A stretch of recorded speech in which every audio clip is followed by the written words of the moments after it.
Jadi ada tingkatan-tingkatan orang yang investor properti. Jadi yang pertama adalah tingkatan orang tua kita zaman dulu, yaitu mereka saya sebut tingkatannya playgroup. Kenapa disebut playgroup? Karena mereka kalau mau beli tanah yang nilainya 10 juta gitu, mereka nabung dulu kan, ngumpulin dulu sampai 10 juta, setelah itu baru dibelikan tanah 10 juta. Oke, dapatlah satu kapling. Terus nanti ngumpulin lagi, kekumpul 25 juta. Ya, dibelikan lagi tanah yang senilai 25 juta. Terus ngumpulin lagi, terkumpul 50 juta, belikan lagi 50 juta. Itu mereka sudah investor juga, tapi masih tingkatannya playgroup karena masih membeli sebatas kemampuan mereka. Mereka punya uang segitu ya dibelikan segitu. Kemudian di zaman sekarang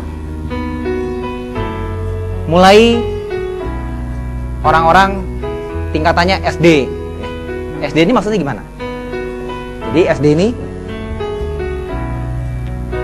ada rumah yang mau dibeli. Rumah ini dijual dengan harga 500 juta misalnya. Kemudian orang yang mau beli ini saking ngebetnya sama properti tersebut, senang karena ini ada propertinya yang pertama dibeli. Jadi dia beli, pokoknya nggak mikir, harganya langsung dibeli. Kemudian dia mulai pakai uang orang lain sebagian karena uangnya nggak cukup, sehingga dia masukkan ke bank.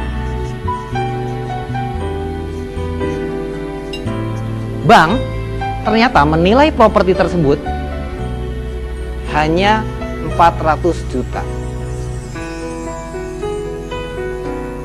Berapa artinya uang yang harus dia keluarkan?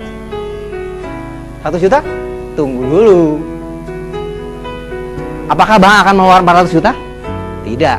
Bank akan mengeluarkan 80%-nya, yaitu sekitar 320. Berarti pinjamannya adalah 320 juta. Dia pinjam uang sama bank 320 juta. Berarti kekurangannya berapa? 320? 180? 180? Lebih. Ada biaya-biaya kan? Biaya-biaya yang dia harus keluarkan juga. Biaya-biaya ini berapa persen kurang lebih? Anggaplah supaya gampang hitungnya nih. Kalau kenyataan di lapangan sekitar 6-7%. Anggaplah 10% deh supaya gampang hitungnya. 10% dari harga ini 50 juta. 50 juta.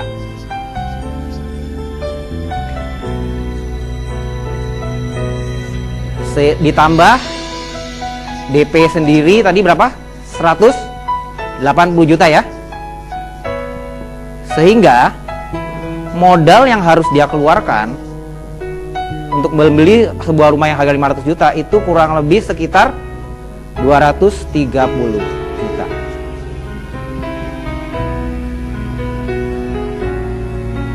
Ini yang saya sebut tingkatan SD.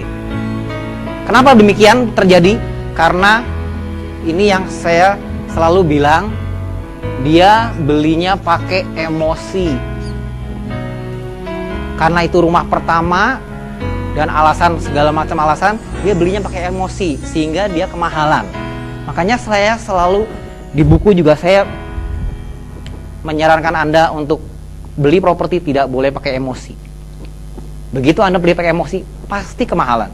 Bukan cuma properti aja, beli apapun juga kalau pakai emosi udah seneng gitu, pasti kemahalan, ya.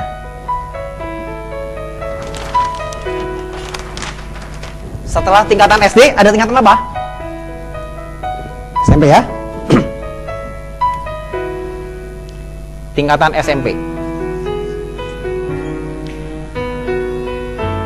Misalnya sekarang orang ini mau beli rumah yang nilainya kurang lebih sama lah, kita anggap 500 juta juga. Karena dia belinya sudah tidak pakai emosi, sehingga bank menilai propertinya tersebut 500 juta juga. Oke. Tapi pinjamannya kan cuma 80%. Cuman 320 juta.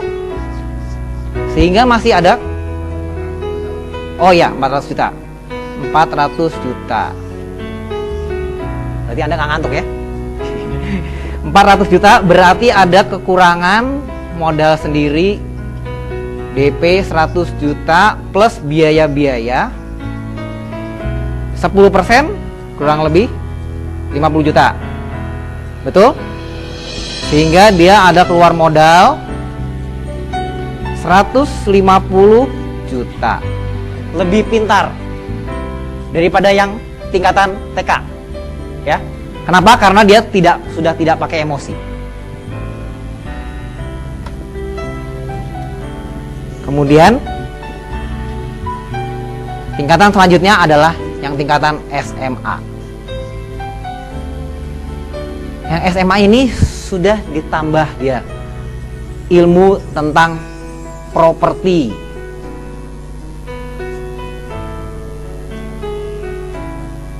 Sehingga untuk rumah yang kurang lebih sama, dia bisa dapat di harganya kurang lebih sekitar 450 juta. Dengan rumah tipe yang sama. Karena dia sudah paham ilmu tentang properti. Dia dapat harga di bawah pasar. Bank menilainya tetap 500 juta. Turun dari bank 80%. Jadi 400 juta kan? Sehingga kekurangannya tinggal berapa? Tinggal 50 juta. Wah, lumayan menghemat ya. Biayanya dari 450 juta tinggal 45 juta. Jadi modal yang dia keluarkan berapa? Cuman 95 juta. Sudah menghemat jauh. Dari 230 ke 150, sekarang ke 95. Nah, tingkatan selanjutnya universitas. Sudah sarjana nih sekarang, sudah lulus. Dia sudah mengerti ilmu tentang properti. Kemudian ditambah lagi ilmu tentang bank. Kemudian ditambah lagi ilmu tentang bernegosiasi.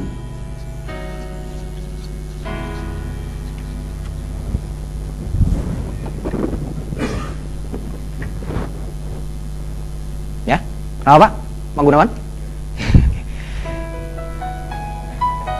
Oke, ya, karena memang betul selama 2 hari ini Anda akan belajar ilmu ini semua, gitu ya. Jadi Anda sudah lulus dan jadi sarjana. Rumah yang kurang lebih nilainya sama, karena Anda sudah tahu ilmu properti, dapat harga 450 juta, ya, 450 juta.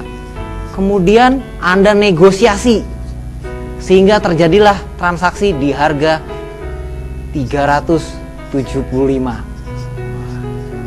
Sudah di bawah pasar, Anda negosiasi lagi, tawar lagi, sehingga terjadilah harga di 375. Kemudian bank menilainya berapa? Karena Anda sudah belajar ilmu tentang perbankan, bank menilainya bukan cuma 500, bank menilainya 600. Sehingga bank menurunkan berapa? Berapa persen? 80%? Enggak. Kalau Anda sudah belajar ilmu tentang bank, bank bisa menurunkan sampai 90%. Nah, 90% dari 600 juta berapa? Pinjamannya berarti 540 juta. Sehingga modal Anda perlukan berapa sekarang? Hah? Nggak ada ya? Malah bank menurunkan 540 juta sehingga ada uang lebih kan? Ada cashback kan? Istilah saya cashback gitu kan? Berapa itu? 540 dikurangin 375 berapa? Ada yang bawa kalkulator? 165.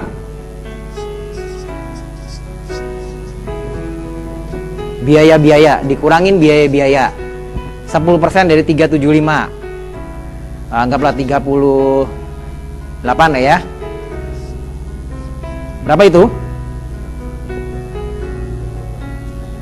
127 ya. Sehingga 127 ini, jadi Anda beli rumah dapat duit. Duitnya Anda bisa putarkan di usaha. Itu yang saya lakukan. Jadi ini malah bisa jadi modal kerja Anda. Paham ya? Jadi Anda nanti 2 hari Anda sudah jadi di sini. Sudah bukan di sini lagi ya. Oke. Makanya kenapa saya bilang buang semua ilmunya, semua kosongkan gelas pikirannya, karena nanti kalau Anda masih bawa ilmu-ilmu yang di sini nanti susah mau belajar yang ini, ya. Dikosongkan dulu. Oke. Sampai sini ada yang mau ditanyakan?